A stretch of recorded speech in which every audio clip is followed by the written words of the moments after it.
il y a sales en banque et sales en broker. Je pense que les deux métiers restent de la vente. C'est juste qu'il y a des choses évidemment qui diffèrent entre les deux environnements. Quand on est sales chez un broker, on n'arrête pas de prospecter. Alors évidemment, aujourd'hui, je prospecte un peu moins qu'au début, que quand j'ai commencé, parce que j'ai commencé avec 0 client. Bon, de toute façon, très rapidement, on met dans le bain, hein, il faut appeler. Il faut envoyer des mails, il faut aller voir des gens, il faut faire des déjeuners, etc. Il faut partir en déplacement le plus rapidement possible. Pour moi, pour être un bon vendeur, c'est important d'être aussi technique. On peut pas être un excellent vendeur si on n'est pas technique, même si la grande importance, je dirais, c'est la confiance que va accorder le client à son sales. Après 4-5 ans d'expérience comme toi, on arrive à gagner combien en termes de fixe et en termes de bonus aussi? Je dirais que le salaire de junior, aujourd'hui, on est autour de 60-70 000 euros. En banque, chez un broker, ça peut être un peu moins, mais sur la partie fixe, évidemment. Si on travaille bien, si le chiffre rentre, ça augmente très vite. C'est vrai que ce que je conseille régulièrement, c'est d'abord de commencer par des stages en banque, ce que j'ai fait à titre personnel, et parce que justement, ça permet de voir tout l'environnement d'une salle de marché. Bonjour Jean-Baptiste. Bonjour Guillaume. Baptiste, tu es responsable des relations investisseurs chez TPI Cap Solutions. Bienvenue au Village ByCA, l'incubateur du Crédit Agricole, et dans le Choose Your Career, le podcast de Training You. Merci d'avoir accepté notre invitation pour partager ton expertise. Première question est toujours très générale. Peux-tu te présenter rapidement en rappelant les grandes étapes de ton parcours académique et professionnel? Oui, bien sûr. Merci Guillaume. Merci de me recevoir aujourd'hui. Effectivement, je m'appelle Jean-Baptiste Vienne, je suis responsable des relations investisseurs au sein de TPI Cap Solutions. En particulier, je couvre des distributeurs, donc des acteurs de la distribution sur les produits structurés. Par acteur de la distribution, j'entends les banques privées, family office et conseillers en gestion de patrimoine. Comme parcours, du coup, avant d'intégrer TPI Cap Solutions, voilà, j'ai eu un parcours académique, on va dire, plutôt assez classique. Donc j'ai commencé par un DUT de gestion à Paris Descartes. Ensuite, j'ai intégré une école de commerce, donc Neoma Business School en l'occurrence à Reims. Et ensuite, voilà, c'est vraiment via mes stages en salle de marché que j'ai développé mes compétences sur la partie finance de marché et que je suis arrivé aujourd'hui chez TPI Cap. Alors, on va structurer ce podcast en 3 grandes parties. Premièrement, ton parcours. Deuxièmement, le métier de sales que tu vas nous décrire.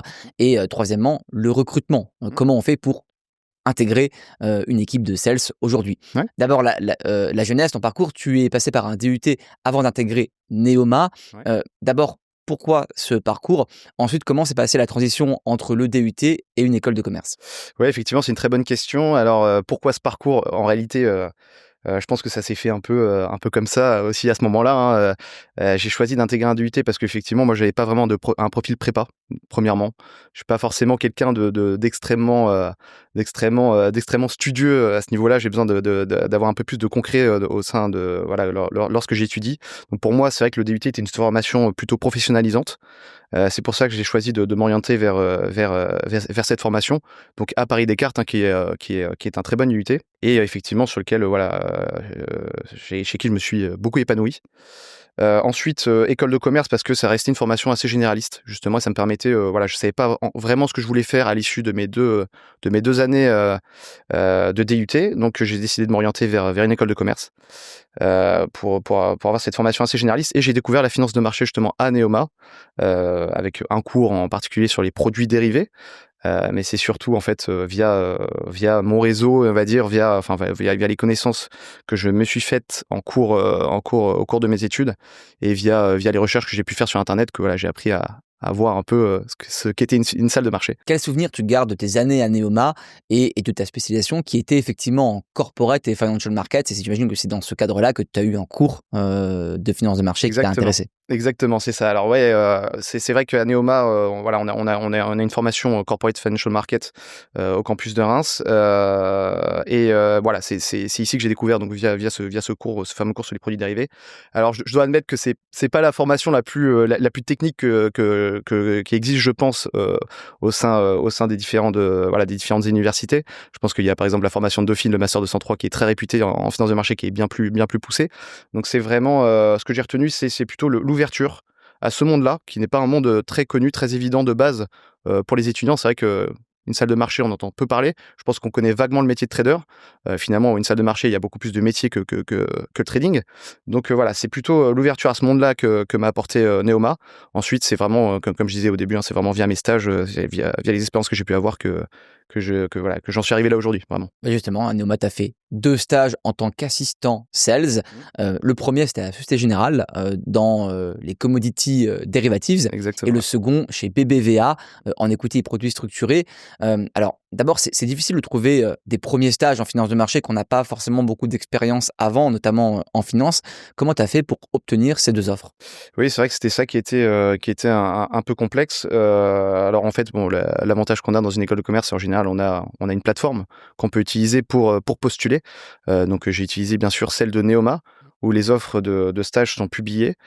C'est grâce à cette plateforme que j'ai pu trouver mon premier stage, du coup, à la Société Générale, hein, en tant qu'assistant sales sur les produits dérivés de matières premières. Et voilà, donc en fait, j'ai postulé, on m'a convoqué, c'était assez classique, on m'a convoqué un entretien. J'ai passé l'entretien qui s'est très bien passé avec mon maître de stage à l'époque qui était Antoine Gate, d'ailleurs. C'était en 2016. Et ensuite, voilà, j'ai vraiment mis en fait le premier pas. Le plus dur, c'est le premier stage. Mmh. Une fois qu'on rentre, bon voilà, on apprend à comprendre comment ça marche, on essaie de s'adapter. Et après, voilà, on commence à se faire un réseau. Et donc, du coup, c'est aussi plus facile de trouver ces expériences après. Donc voilà, c'est vraiment via la plateforme de Neoma que j'ai pu trouver ce premier stage. Concrètement, c'est quoi assistant sales? C'était quoi tes missions? C'est vrai que voilà, le métier d'assistant sales en stage, bon alors on n'a pas la même flexibilité, j'ai envie de dire qu'un sales en poste permanent, parce que voilà, on n'a pas l'autorisation de traiter. Normalement, il faut passer l'AMF pour pouvoir l'autorité des marchés financiers pour avoir l'autorisation de traiter. Alors du coup, j'étais vraiment là en backup finalement des vendeurs en place dans l'équipe, voilà, qui faisaient les opérations avec leurs clients, hein. C'est des clients majoritairement entreprises, hein, parce que le métier en l'occurrence sur les matières premières, c'était principalement de la couverture de risque. Sur des clients qui souhaitaient se couvrir contre la hausse ou la baisse d'une matière première. Une entreprise par exemple qui est exposée à ça. Et donc du coup voilà, mon poste était finalement d'être en backup, d'aider à booker les opérations, évidemment de répondre aux clients lorsqu'il y avait des petits besoins spécifiques, mais sur le gros, voilà, sur l'essentiel, c'était vraiment les opérateurs en place qui évidemment passaient, voilà, traitaient avec les clients. Et tu poursuis avec un second stage dans le même métier, assistant sales, mais chez BBVA et sur une autre classe d'actifs, equity et produits structurés. Ouais. C'est quoi en gros les différences? Est-ce que c'était la même chose ou est-ce qu'il y a des différences par rapport justement au type de solution que tu vends ou que tu bookes? Oui, alors c'était extrêmement différent justement, hein, comme je disais, entre les matières premières, entre les dérivés de matières premières et les produits structurés, ce sont des choses, voilà, ce sont deux produits assez différents. Même si j'ai envie de dire en fait que les produits structurés sont une classe d'actifs un peu à part entière. Les produits structurés, c'est un type de produit au sein desquels on peut mettre plusieurs classes d'actifs. Donc on peut faire un produit structuré sur du crédit, on peut faire un produit structuré sur de l'equity, sur les actions, un produit structuré sur du taux, par exemple, même sur des matières premières et même sur du forex. En fait, finalement, voilà, il y a plusieurs classes d'actifs au sein des produits structurés qu'on peut traiter. Et oui, donc c'est très différent. C'est vraiment deux choses très différentes entre ces produits. Les produits structurés sont plus des produits de placement. On va plus s'en servir faire du placement que de la couverture, alors qu'à l'inverse, là, lorsque je travaillais à la Société Générale, c'est vraiment plus pour une vision de couverture, de hedging, du coup, de hedge, on utilise ce terme-là en anglais, pour nos clients. Et une fois diplômé de Neoma, tu poursuis ta carrière en sales Mmh. sur différents postes. Alors, tu as travaillé à la Société Générale, Ouais, tu as travaillé chez BNP Paribas au Luxembourg, ouais. tu as travaillé aussi chez Tradition Securities and Futures, qui est un broker, Mmh. et tu as aussi, tu travailles encore chez TPI Cap Solutions, donc 4 entreprises, toujours en tant que sales. Mmh. Est-ce que tu peux nous parler de ces différentes expériences et pourquoi ces transitions successives? Ouais, bien sûr. Alors c'est vrai que le plus dur, donc après mon stage à la BBVA, ça a été assez difficile en fait de trouver un premier poste. Je sais, enfin BBVA, voilà, voulait me proposer une embauche, mais à l'heure actuelle, il y avait tout était frisé, il y avait pas vraiment de poste. Donc voilà, j'ai pu trouver effectivement un poste à la Société Générale. C'était sur les produits listés à destination. Enfin, donc j'avais les deux, j'avais les produits listés à destination des personnes de la clientèle retail de la banque, et il y avait aussi du coup des produits structurés. Et donc voilà, j'étais dans cette équipe, je suis resté 1 an. Cette expérience m'a un peu servi de transition, parce que c'est vrai que voilà, moi je voulais vraiment rester plus largement vraiment plus profondément sur les produits structurés. Ce poste était plus, voilà, il y avait quand même plus de produits listés que structurés, pour une typologie de client en plus qui est vraiment très retail. Donc effectivement, moi je voulais, voilà, j'ai vraiment pris ce poste comme un poste de transition. Ensuite, la BNP Paribas, du coup, en réalité, c'était un VIE. C'était pas un CDI, c'était un VIE à Luxembourg, en banque privée, en effet, où je suis resté du coup 18 mois. Et là, j'ai vraiment pu approfondir mes connaissances techniques sur la partie produits structurés. Alors, c'est à mi-chemin entre la vente et de la spécialisation produit, parce qu'en réalité, voilà, les banquiers privés s'adressent aux clients finaux de la banque, proposent des produits financiers, donc des produits structurés, et ensuite, une fois que voilà, le banquier privé revient vers le desk exécution et structuration qui était nous, pour faire sa demande de prix, etc. Et donc nous, on interrogeait toutes les banques, on mettait en compétition toutes les banques, on était en architecture ouverte, on ne devait pas forcément traiter qu'avec BNP Paribas. On mettait en compétition les banques et on faisait les pricing, et ensuite on envoyait ça au banquier qui pouvait transmettre à son client et exécuter le cas où l'intérêt se confirmait. Donc c'était à mi-chemin entre la vente et la spécialisation. Vraiment, je pense que là où j'ai dû faire un peu un choix cornélien, c'était après cette expérience, où du coup BBVA est revenu vers moi avec une offre, justement, quelques années après mon stage de fin d'études, en structuration. Donc c'était vraiment sur la partie plutôt ingénierie financière, à Londres. Et moi, je me posais pas mal la question de partir chez un broker, justement. C'était un univers qui m'intéressait, qui m'interrogeait. Et j'avais vraiment envie de lancer mon portefeuille client. Voilà, Et tu peux rappeler, c'est quoi un broker concrètement? ouais, voilà, voilà. On va rappeler ce que c'est un broker. Je dirais, en fait, sur la particularité des produits structurés, pour le coup, il y a sales en banque et sales en broker. Je pense que les deux métiers restent de la vente. C'est juste que il y a des choses évidemment qui diffèrent entre les deux environnements. En banque, on va dire, les clients sont là. Voilà. En général, on s'appelle Société Générale, on s'appelle Crédit Agricole. Évidemment, surtout quand on est une banque française et qu'on opère en France, voilà, il y a des clients qui souhaitent, tout le monde connaît Société Générale, tout le monde connaît Crédit Agricole, Natixis, CIC, voilà. Donc, on a des clients qui sont là, qui viennent plutôt vers nous. Il y a un peu de démarchage, mais les clients de la banque sont quand même vraiment présents. Chez un broker, on crée soi-même son portefeuille. Donc, ça demande de faire du démarchage. Beaucoup de démarchage, surtout au début quand on est junior. On construit son portefeuille et au fur et à mesure, voilà, on se seniorise aussi comme ça.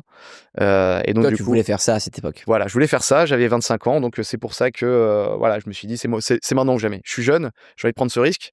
C'est pas forcément un risque que j'aurais pris aujourd'hui, à 30 ans, pour être honnête. Donc voilà, c'était le moment ou jamais.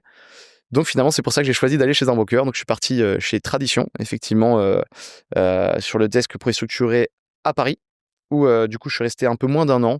Voilà, pour être tout à fait transparent, chez Tradition, je voyais pas en fait le desk évoluer dans le bon sens. Je sais que mon boss de l'époque avait certaines ambitions, mais finalement qu'il ne pouvait pas mettre en place. On était un peu bloqué par la structure, c'était compliqué. Donc en fait, rapidement, j'ai été approché par TPI Cap, justement, notamment par Rosnan, que tu connais également, qui est aujourd'hui le responsable de l'équipe solution. Avec qui, bon, voilà, ça s'est très bien passé. Là, j'ai tout de suite senti que l'ambition du groupe était différente, et surtout de l'équipe était différente. Et aujourd'hui, voilà, je suis très heureux d'avoir fait ce choix, puisque voilà, l'équipe, on est passé de 5-6 personnes à aujourd'hui une quinzaine de personnes au sein de département solutions. Et c'est pas fini, on est encore en évolution, on souhaite faire grandir l'équipe encore un peu Et plus. ben justement, on va en parler puisqu'on va transitionner vers la deuxième partie du podcast consacrée à TPI Cap, mais aussi au métier de sales. Ce que tu fais aujourd'hui, tu es sales en produits structurés chez TPI Cap. D'abord, concrètement, comment tu définirais ton métier aujourd'hui? Alors c'est vrai que voilà, je pense que je vais reprendre un peu des points qu'on a dit avant. Comment je définirais mon métier, quand on est sales chez un broker, on n'arrête pas de prospecter. Alors évidemment, aujourd'hui, je prospecte un peu moins qu'au début, que quand j'ai commencé, parce que j'ai commencé avec 0 client, vraiment. Donc ça demande de faire du cold call et d'avoir un peu, faut avoir du culot. Quand on est broker, il faut avoir du culot, faut pas hésiter à aller voir des gens, même si on ne se sent pas à l'aise. Et quand c'est Aller comme ça, voir des tu clients. commences par qui en fait? Tu dis, mais ok, t'as une feuille blanche, t'as un Il y a téléphone, une feuille t'as un desk, blanche. qu'est-ce que tu fais en fait? Bah justement, T'appelles qui? je pense qu'il y a un peu de, au début, on n'est pas vraiment structuré. Quand on commence, on essaie. Alors, tout dépend de la boîte où on arrive. Quand c'est une plus petite équipe, on va dire que tout est encore ouvert. Voilà, il y a des choses où on peut encore, voilà, qu'on peut faire encore. Enfin, il n'y a pas vraiment de zone attribuée. Il y a pas vraiment Là, on te met pas forcément de cadre. on met pas forcément de On cadre te laisse carte blanche. au début. Voilà, au début. On met pas forcément de cadre. Après, à part si on sait qu'on est embauché dans l'équipe distribution, bon, bah, on sait qu'on va attaquer, a priori, on va démarcher des CGP, des banques privées, des family office. On va pas effectivement démarcher les entreprises. Enfin, donc des Voilà. personnes qui distribuent Personne. ensuite les produits au grand public, on va dire, Exactement, à la ou clientèle, aux entreprises. après au client final ou aux entreprises, hein, ben voilà, à la clientèle finale qui peut être une personne morale ou une personne physique. Après, on a aussi un desk qui couvre les entreprises et les institutionnels, donc les assureurs, les mutuelles et du coup les trésoreries d'entreprise, où là, du coup, c'est la clientèle finale directement, donc c'est l'entreprise qui place pour son fonds propre. Et ça, voilà, donc au début, on a un peu une feuille blanche, on essaie de comprendre comment ça marche, on s'adapte un peu à l'environnement, et ensuite, bon, de toute façon, très rapidement, on met dans le bain, hein, il faut appeler. Faut appeler, faut envoyer des mails, faut aller voir des gens, faut faire des déjeuners, et cetera. Faut partir en déplacement le plus rapidement possible. Donc on se structure comme ça. C'est après on se dit OK, avec qui je suis plus à l'aise, quelle typologie de client je suis plus à l'aise. Ça peut arriver effectivement de se dire bah j'ai commencé, moi j'ai envie de travailler avec des entreprises et des institutionnels et finalement de se dire ah bah non finalement je suis plus à l'aise à parler à des banques privées ou des CGP. Donc finalement de changer, voilà, ça peut arriver, on s'adapte. On s'adapte aussi comme ça. Maintenant, en général, voilà, on essaie de prendre des personnes qui ont aussi des expériences, qui ont des expériences précédentes, donc qui savent déjà vers quoi elles s'orientent. Moi, je parle vraiment du profil junior. Ouais. Toi, tu préférais quoi à l'époque? À l'époque, c'est vrai que j'étais vraiment sur la partie corporate institutionnelle, Ok. placement de trésorerie, du coup, vraiment, que je continue de faire. Donc des directeurs financiers ou directeurs de la trésorerie qui exactement. veulent des solutions pour justement gérer la trésorerie de l'entreprise. Exactement, c'est exactement ça. On s'adresse chez TPI Cap, on s'adresse vraiment à des entreprises du CAC 40, enfin du SBF 120 globalement, Ok. et des ETI. Ouais, c'est souvent ou des grands groupes ou des ETI. Voilà, c'est moins des ETI. TPE PME, il y a moins Bah, ce sujet. il y a aussi quand même, enfin voilà, quand je dis ETI, ça englobe quand même les PME finalement, on va dire, Ok. tout dépend ce qu'on entend comme taille. Mais globalement, de toute façon, voilà, ça va l'entreprise qui a 20-30 millions de trésorerie à placer jusqu'à plusieurs milliards. Globalement, c'est ça. C'est vrai qu'en dessous, vu qu'on est sur une typologie de enfin, on est sur une typologie de produit qui est du placement, il faut vraiment que ce soit du cash excédentaire. Que ce soit du cash qui soit disponible. Parce que voilà, une entreprise passe son cash que si c'est un excédent a priori. Alors évidemment, après on a différentes typologies de produits qui sont plus ou moins court terme, donc qui permettent de mobiliser peut-être un peu plus de cash et avoir plus de liquidité Tu peux me donner un exemple super concret l'entreprise. de ce que tu peux proposer à une entreprise Bien sûr, pour gérer sa trésorerie? alors ouais, du coup on a les produits structurés, mais on peut proposer des comptes à terme, qui sont des produits qui rentrent dans la typologie qu'on appelle cash and cash équivalent, donc qui est on va dire les produits les plus liquides du marché, sous lesquels l'entreprise peut sortir en général avec un préavis. La moyenne c'est 32 jours, mais ça peut être plus ou moins long. On a même des préavis de 2 jours parfois. Donc en fait l'entreprise place son argent et peut récupérer son cash sous 2 jours si besoin. Donc, voilà, si jamais il y a un besoin voilà, imaginons une croissance externe, hein, et qu'ils ont besoin de cash pour l'achat, pour l'acquisition, et bien du coup elle peut récupérer son cash comme ça. Il y a aussi ce qu'on appelle des new CP, qui sont des produits monétaires. Ce sont des titres de créances très court terme. En général, ça peut coûter de 1 semaine jusqu'à 1 an. Et voilà, c'est les produits qu'on utilise beaucoup pour les placements de trésorerie. Ensuite, les entreprises peuvent faire des produits structurés pour aller fixer des conditions à long terme. On peut bloquer ces taux à 3, 5, 7, 10 ans même parfois, même encore plus long. En général, les entreprises passent plutôt autour de 5-7 ans. Et ça permet d'aller bloquer des conditions. Là, dans un environnement de taux qui est encore où les taux sont encore assez élevés, ça permet d'aller bloquer des conditions sur plusieurs années et pas de subir, du coup, la baisse des taux potentiels qu'on va subir voilà, Moi, si je suis directeur financier et que je veux aller sur des produits structurés, il y a forcément justement un blocage de ma trésorerie pendant un certain temps. Exactement, c'est ça. Il y a un blocage. Alors, en réalité, il y a une espérance de rendement, j'imagine, plus élevée. Une espérance de rendement plus élevée. Mais en contrepartie, ma trésorerie est bloquée. Exactement. Une liquidité, du coup, qui est forcément plus faible que dans les comptes à terme ou les new CP. En revanche, il y a quand même une liquidité assurée par l'émetteur au quotidien. C'est-à-dire que si le client veut sortir, alors certes, il ne sort pas forcément à 100%. En revanche, il peut récupérer une partie. Il peut récupérer une partie. Imaginons, on est sur... En fait, finalement, lorsqu'on traite une obligation, on va prendre l'exemple d'une obligation, on traite une obligation à un certain niveau de taux. Si les taux baissent pendant la durée de vie du produit, j'ai une obligation maturité 5 ans. Si pendant les 5 ans, les taux baissent, entre le moment où on a traité l'obligation et la maturité, du coup, il va y avoir une valorisation, ce qu'on appelle la mark to market, qui va évoluer positivement. Et donc voilà, on va dire que c'est cette relation qu'il faut garder en tête. Après, évidemment, du coup, il n'y a pas de garantie pour le client à sortir à 100% en cours de vie. C'est pour ça qu'en général, sur de la trésorerie, où on a beaucoup moins de flexibilité sur son cash, il faut faire... Là, les trésoreries font attention.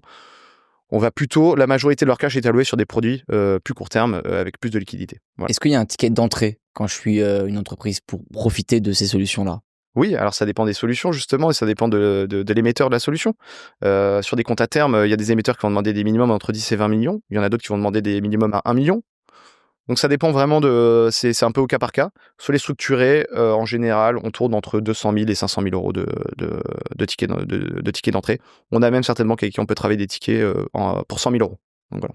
Alors, du coup, je refais un pas de recul sur le métier de sales, parce que bon, on avait compris que toi, ton métier était de vendre toutes ces solutions-là à différents types de clients. En tant que sales, à quel type de clients tu t'adresses? Tu as parlé des corporates ici directement, mais tu as aussi les distributeurs. Et comment on peut catégoriser ces clients? Alors oui, tout à fait. Bon, en général, c'est comme ça qu'on fait. On catégorise en deux groupes finalement. Donc il y a la partie qui couvre les entreprises et les institutionnels, la partie qui couvre les acteurs de la distribution, donc comme tu dis, ceux qui redistribuent le produit à un client final, une personne physique ou une personne morale derrière, donc les banques privées, les family office et les conseillers en gestion de patrimoine. C'est vraiment les deux grandes parties chez nous. Donc moi, je suis rattaché à l'équipe distribution majoritairement, parce que j'ai encore quelques clients sur la partie corporate institutionnelle que Moi, tu avais commencé dans la j'avais partie un peu commencé, j'avais corpo, commencé un peu là. institutionnel, et puis tu as bifurqué. Et voilà, j'ai bifurqué, donc voilà, comme quoi ça peut arriver. Donc c'est vrai que voilà, avec Rosnan, on s'était dit que je pouvais aussi être à l'aise sur cette partie-là, et puis c'était aussi les besoins qu'on avait au sein de TPICAP à ce moment-là. C'est pour ça que j'ai bifurqué vers cette équipe. Aujourd'hui, sur la partie, donc voilà, on est sur la partie distribution chez TPICAP, on est une dizaine de relations investisseurs, un peu moins. Alors c'est vrai que c'est une approche assez différente, on va dire que sur cette partie-là, il y a un peu plus de flux. C'est-à-dire que quand on traite avec des CGP, c'est les plus petits tickets, mais avec un peu plus de flux. Donc on traite un peu tous les jours, on traite quotidiennement. En fait, même ce qu'on fait, on lance ce qu'on appelle des campagnes en assurance vie, parce que voilà, le business de la distribution, c'est vrai qu'en France, vous savez, voilà, l'assurance vie représente une grosse partie de la collecte de l'épargne française finalement. Et donc du coup, on fait référencer des produits en assurance vie chez les différents assureurs français, pardon. Voilà, donc, par exemple Generali, AXA, Cardif, UF, voilà, qui sont parmi les très grands acteurs de l'assurance vie française. Donc on fait référencer nos produits pour qu'ils soient disponibles au sein des contrats assurance vie, PER, de ces différents assureurs. Ça, c'est des campagnes sur lesquelles on a des périodes de commercialisation qui sont longues. Donc c'est-à-dire qu'après, le CGP et nous, on peut commercialiser ces produits pendant une durée de 2-3 mois et du coup arriver à une collecte finale à la fin de cette période. Et après, c'est le client final qui souscrit une assurance vie qui peut Exactement. choisir les Son différents produit, son produits, allocation, dont celui voilà. de TPICAP. Et le CGP l'aide justement à faire son allocation de produits. Et là, voilà, on pousse évidemment nos produits au sein auprès des CGP pour qu'ils soient souscrits par le client final. Voilà, ça c'est vraiment le business, on va dire, simpliste de la distribution. Maintenant, on fait un peu plus de choses parce qu'on peut faire aussi des produits en dédié. Et d'ailleurs, il n'y a pas que l'assurance vie française. On peut aussi faire référencer nos produits en compte titre. Parce que voilà, certaines personnes préfèrent faire du compte titre à long terme plutôt que de l'assurance vie française pour éviter d'avoir aussi des frais assureurs potentiellement, même si du coup il y a une taxation qui sera plus forte avec la flat tax à 30%. Ou alors de l'assurance vie luxembourgeoise aussi. Certaines personnes choisissent d'ouvrir des contrats à Luxembourg plutôt qu'en France. Voilà, donc finalement on travaille avec de nombreux acteurs là-dessus. Et sur la distribution, du coup, il y a différents clients, il n'y a pas que des CGP, il y a aussi évidemment des banques privées et des family office avec lesquels on aura une approche un peu différente. Disons que les banques privées vont souscrire, vont lancer en général des plus gros tickets, ce sont des plus grosses structures qu'un CGP, et vont avoir un peu plus de clients aussi également, parce qu'il y a plus au sein d'une banque privée. Lorsque je suis passé par la BGL à Luxembourg, la BNP Paribas à Luxembourg, on avait beaucoup de clients au sein de la banque et donc beaucoup de banquiers privés. Donc finalement, il y avait quand même beaucoup de flux. De mémoire, il y a des moments où je traitais 30 à 40 produits par jour. 30 à 40 produits structurés par jour, c'est ce qui est beaucoup sur du primaire, c'est beaucoup. Donc du coup, voilà, c'est pour un CGP, on en fait un peu moins. Mais par contre, nous, au sein de TPICAP, on a un peu plus de clients, du coup aussi, voilà, on agrège nos tickets avec les différents clients qu'on a au sein de l'équipe. On a déjà beaucoup parlé depuis le début du podcast des produits structurés. Est-ce que tu peux nous expliquer super concrètement c'est quoi un produit structuré et nous donner un exemple de produit structuré que tu vends aujourd'hui à tes clients? Ouais, alors bien sûr, tout à fait. Alors en produit structuré, on va dire que à la base, c'est vraiment c'est déjà pour expliquer ce que c'est un produit de placement, comme je disais, majoritairement on l'utilise vraiment pour faire du placement. Ce qu'on cherche à faire, c'est finalement via un produit structuré, obtenir un rendement prédéfini ou alors une participation sur un sous-jacent. On cherche à obtenir du rendement en échange d'un risque de perte en capital si jamais le capital, si effectivement il y a un risque de perte en capital, ou alors on peut aussi s'indexer sur des produits qui sont 100% capital garanti. Voilà, c'est aussi possible. Donc en fait, on part à la base, un produit structuré, c'est une obligation zéro coupon finalement. On part d'une obligation sur lesquelles après on va rajouter une partie optionnelle pour créer la performance du produit, justement. Donc si je prends l'exemple d'un produit structuré qu'on va dire qu'on connaît tous, hein, un autocall, donc finalement c'est vraiment ça, on part d'une obligation zéro coupon émise par une banque, et là-dessus on va rajouter donc une option qui va faire la performance. Donc on va toucher un coupon, et ça va être matérialisé finalement par une option digitale, donc une sorte de call spread finalement. C'est matérialisé comme ça qui va faire la performance du produit. Donc ça, on va être acheteur, le client va être acheteur de cette option.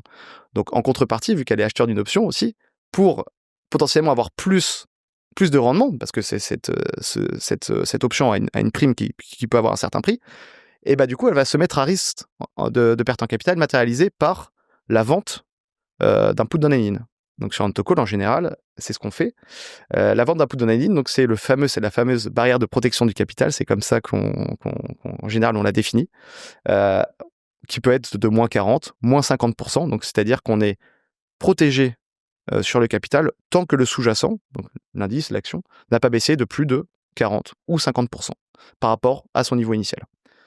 Et ça, voilà, ça du coup, ça va permettre du coup ce risque supplémentaire, donc la vente de cette option va permettre d'apporter plus de rendement potentiel.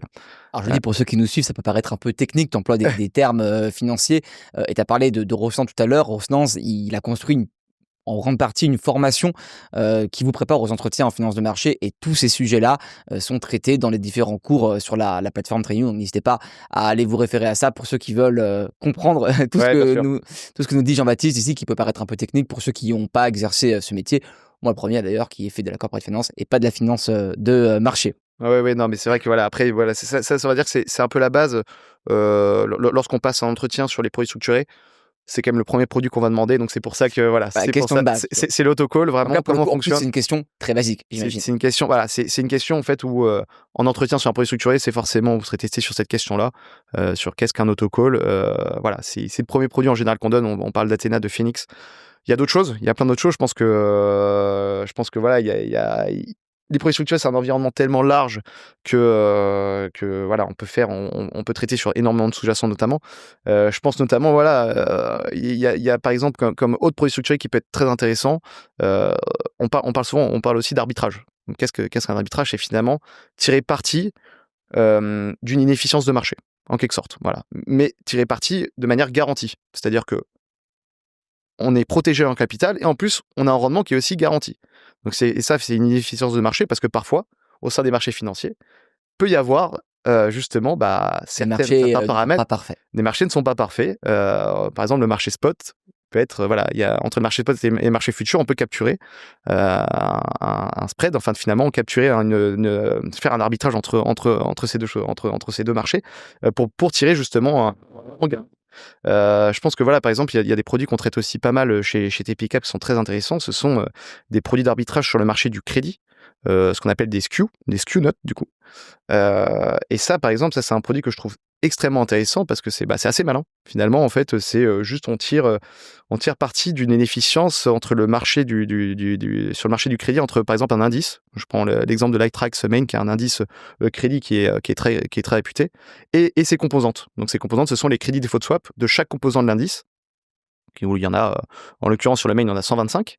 Et donc si on regarde la moyenne pondérée des CDS, on a finalement, la prime reste moins élevée que celle de l'indice lui-même. Donc qu'est-ce qu'on fait? On va shorter l'indice, on va vendre l'indice, qu'on appelle shorter, on vend l'indice avec une prime plus élevée pour racheter derrière les CDS de chacun de ses composants. Et donc du coup, ça on tire un gain de cet achat-vente en simultané. Donc on prend aucun risque parce qu'on a vendu d'un côté, mais on a racheté de l'autre. On prend aucun risque. Et ça, voilà, on tire un gain garanti. Et ça, on peut finalement le packager dans une note émise par une banque. Donc en plus, on bénéficie d'un risque de crédit émetteur derrière qui permet d'aller gonfler même encore le rendement.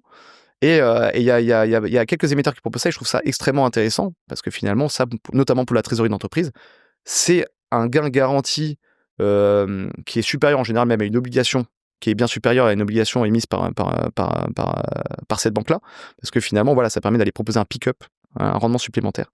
Et ça, je trouve ça assez malin de regarder ce type de produit globalement. Même, c'est même dommage qu'on puisse pas forcément le proposer pour une clientèle particulière derrière, parce que ça, pour le coup, c'est vraiment destiné à une clientèle assez, on va dire, assez professionnelle. On avait commencé à en parler tout à l'heure, la différence entre le métier de sales dans une banque et le métier de sales chez un broker. Est-ce que tu peux nous en dire un peu plus? C'est quoi les principales différences dans le quotidien et aussi par rapport aux clients à qui on s'adresse dans ces deux types d'institutions? Ouais, alors effectivement, on va dire que les principales différences, c'est vrai qu'au au sein d'une banque, comme je disais tout à l'heure, c'est vrai que voilà, on a des clients qui sont déjà là. Ça veut pas dire que Parce que la banque est super connue, elle a une la banque marque est connue, elle a une marque, très etc. identifiée auprès des clients. Exactement, après ça dépend de la banque. Je pense que quand on est en France et qu'on est dans une banque française, évidemment, c'est aussi plus facile. Je connais des personnes qui ont fait le changement, qui sont passées de banque française à une banque américaine ou une banque anglo-saxonne. C'est déjà un peu plus compliqué. Quand on passe de Crédit Agricole à JP Morgan ou de Crédit Agricole à Barclays, par exemple, c'est pas la même Je pense chose. qu'il y a une méfiance certaine pour les banques américaines quand on est en France. Ouais, c'est une sorte, c'est peut-être un côté chauvin aussi de la part des clients, je sais pas, mais disons que oui, c'est un peu plus, voilà, c'est un peu plus compliqué. Crédit Agricole, c'est vrai que c'est une banque qui est très établie de par son réseau. Elle a un fonctionnement comme ça aussi, hein. Elle a de nombreuses agences et de nombreuses banques.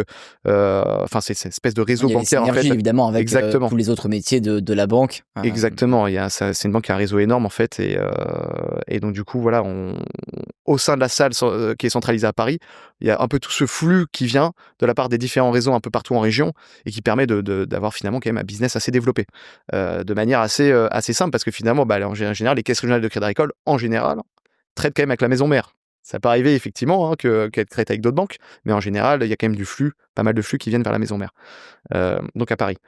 Euh, Là-dessus, voilà, c'est un métier, je dirais que c'est assez différent quand même effectivement entre une banque et un broker. Dans une banque, on va gérer du flux, on va gérer quand même, quand on traite, par exemple, quand on est face à des brokers, parce que nous, du coup, on est une équipe chez Société Générale, par exemple, qui couvre les brokers et potentiellement des banques privées, mais en fait, il y a une équipe qui est dédiée vraiment aux brokers. Bah Ouais, ça, du donc coup, l'un des clients des banques, c'est les brokers. c'est les brokers, Mmh. voilà. Donc c'est nous, Broker est finalement un intermédiaire un entre intermédiaire la banque financier, exactement. et le client, un autre client, le client final. Exactement, voilà, c'est un broker veut dire intermédiaire financier. Donc après, on peut être intermédiaire financier sur plein de classes d'actifs. Nous, en l'occurrence, là, on se concentre sur les produits structurés, mais on peut faire des matières premières, on peut faire des devises, on peut faire du cash equity, on peut faire de l'inflation. On peut vraiment tout faire au sein d'un broker. Et la grande différence sur les produits structurés entre un vendeur en banque et un vendeur chez un broker, du coup, c'est effectivement chez un broker, on va quand même beaucoup plus démarcher. Voilà. Donc, il va Cette falloir prospection qui est beaucoup plus cette importante. prospection qui est plus importante. Il faut avoir du culot. Faut avoir du culot, ouais, il faut, voilà, C'est quoi le truc qui marche bien? un truc qui marche bien, je pense que faut être un peu malin. Faut être un peu malin. Il y a aussi un côté où son C'est la client, partie faut pas technique ou c'est la l'agresser. partie relationnelle qui compte le Il y a un plus? peu il y a un peu des deux. Tout va dépendre de la typologie à laquelle on s'attaque. Je pense que pour moi, pour être un bon vendeur, c'est important d'être aussi technique. On peut pas être un excellent vendeur si on n'est pas technique, même si il y a je pense que on peut être un excellent, avoir une excellente capacité relationnelle. Et ça passe. Je veux dire, ça passe. Mais après, derrière, si jamais on doit travailler un aspect un peu technique avec un client, bon, ça va pêcher au bout d'un moment. On peut être quelqu'un de très sympa. Si on n'a pas un peu des connaissances techniques approfondies, ça va bloquer. En tout cas, avec certains clients. Maintenant, ouais, je pense que là, quand même, la capacité de relationnelle reste très importante chez un broker. C'est-à-dire que, honnêtement, il y a des clients avec qui on rigole bien, et forcément, ça crée une relation. Ça crée une relation, etc. Mais je pense que la grande importance, je dirais, c'est la confiance que va accorder le client à son sales. Ça peut arriver de se planter. Par contre, si le sales derrière n'assume pas quand il s'est planté, parce que ça peut arriver de proposer des produits finalement qui ne marchent pas. Ça peut arriver, ça arrive à tout le monde, je pense. Si derrière on ne fait pas de vrai service après-vente et qu'on n'assume pas et qu'on n'essaie pas de proposer une solution à son client, on va le perdre. Parce qu'on crée une relation de Ça paraît confiance. assez logique. Ça paraît assez logique, voilà. Je pense que ça aussi, c'est un peu la base. Donc voilà. Et après, je dirais, pour bien s'adapter à un environnement, enfin, justement, en fait, ce que j'allais dire, hein, c'est juste, il faut bien s'adapter à son environnement. Chez un broker, c'est l'adaptabilité pour moi le mot clé. Voilà, pour être un bon sales, c'est adaptabilité, vraiment. Pouvoir s'adapter à ses clients, à cet environnement qui est changeant et où, voilà, on peut avoir des bonnes ou des mauvaises surprises du jour au lendemain. Donc du coup, ça demande effectivement d'être un peu ouvert et de pas stresser non plus, de pas stresser pour rien, d'être assez calme dans un environnement où il y a quand même beaucoup de pression. Alors juste, je reviens sur une autre question, parce qu'au début du podcast, Jean-Baptiste, tu mentionnais parmi les métiers identifiés par les étudiants en finance de marché, le métier de trader. Ouais. Et celle, c'est un peu moins connu. Souvent, effectivement, on pense à la finance de marché, à la salle des marchés, au trading, avec les références aux films qu'on est tous. C'est quoi la différence entre un sales, ce que tu fais, un trader et un structureur, qui est aussi un autre métier important en finance de marché? On peut même rajouter un quatrième, le quant, qui sont un petit peu les 4 grands métiers de la finance de marché. Est-ce que tu peux nous parler un petit peu de la chaîne de valeur d'un produit autour de ces 4 métiers? Oui, bien sûr. Alors effectivement, ça c'est vrai que ces 3 métiers-là, on va vraiment les voir surtout en banque. Chez un broker, pour le coup, vu qu'on est intermédiaire, on est des brokers. Mais voilà, on n'a pas de vraiment de partie trading au sein d'un broker. Donc voilà, je vais vraiment faire référence à la banque et après je verrai la différence. Voilà. Donc en banque, dans une salle de marché, effectivement, il y a trois grands axes dans la partie front office. Donc c'est-à-dire ceux qui font le cœur d'activité de la banque au sein des marchés financiers. Donc, en première ligne, il y a le vendeur qui fait face au client, donc voilà, qui répond aux besoins du client, qui décroche le téléphone simplement, et qui du coup va essayer de comprendre les besoins du client et faire potentiellement un push produit si besoin. Donc voilà, c'est le premier métier qui est le métier de vente voilà, qu'on a expliqué tout à l'heure. Le trader, faut pas voir ça forcément comme dans les films, justement, le trader fou un peu où ça part un peu dans tous les sens et finalement on parle beaucoup de spéculation. Le premier métier en réalité du trader, c'est de couvrir les risques de la banque. Donc, c'est ça. Presque anti-spéculation, C'est en fait. anti-spéculation finalement limite, même si on en a un peu. On sait que voilà les traders ont justement des limites de risque qui sont accordées pour pouvoir aussi spéculer et donc générer un peu du revenu, évidemment avec un certain niveau de risque qui leur est accordé par la banque. Et pourquoi c'est important justement de couvrir son risque en tant que banque avec les traders? Eh bien parce que pour éviter tout simplement que la banque perde de l'argent, parce qu'en fait lorsque le sales va proposer un produit à un client, le client va exécuter potentiellement la transaction, et donc ça veut dire que on va exposer. Pour ça, on va effectivement, la banque va s'exposer derrière Si là-dessus. le client il gagne, Si client il gagne, y a bien quelqu'un qui perd de l'autre côté et ça peut être la banque. ça peut être la banque. Donc du coup, qu'est-ce qu'elle va faire lorsqu'elle va s'exposer, par exemple, lorsque le client, je sais pas, fait, on va dire qu'il traite un autocall, je vais rester sur les produits structurés, il traite un autocall sur action, et la banque, en contrepartie, va devoir potentiellement acheter des actions aussi derrière pour se couvrir. Donc c'est ce qu'on appelle se couvrir en delta, principalement. Se couvrir contre l'évolution du spot, du sous-jacent. Parce que si l'action monte effectivement, et bien du coup, la banque va aussi gagner en contrepartie. Donc le client aura bien sûr sur son produit structuré aura gagné un certain rendement, mais la banque aura aussi gagné parce qu'elle aura acheté, elle aura en position des actions, et si le cours de l'action monte, et du coup voilà, elle pourra se protéger contre cette hausse. À l'inverse, si les cours de l'action baissent, à partir d'un certain moment, le client est au risque de perte en capital. Donc voilà, ça c'est potentiellement le client qui fera office de couverture pour la banque, en quelque sorte. Mais en fait, voilà, il y a toujours le trader, son but, c'est de couvrir ses Là, on a positions. l'impression que le trader, finalement, il a les mains un peu liées, il n'est pas très autonome puisqu'il doit forcément couvrir des opérations dictées en amont par les sales avec leurs clients. Dans une banque, effectivement, c'est pas vraiment autorisé de faire du prop trading. Il y avait Du trading pour compte des propre. trading pour compte propre, où là, pour le coup, on traite pour le compte de la banque. Là, non. Une banque traite pour le compte de ses clients. C'est ça qui est important à retenir. Donc, on a vu certaines dérives, par exemple l'affaire Kerviel, qui est devenue connue de tous.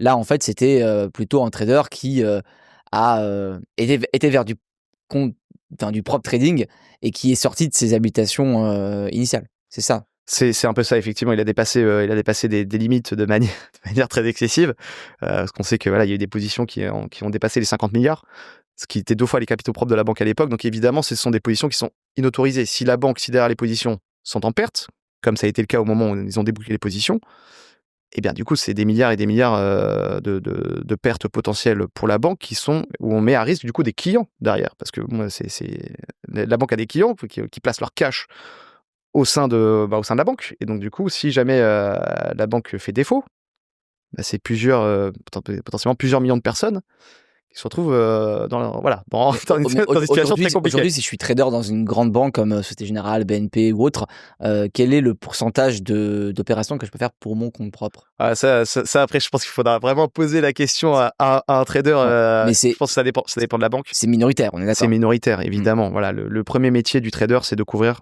les risques de la banque sur les positions qui sont prises pour les clients.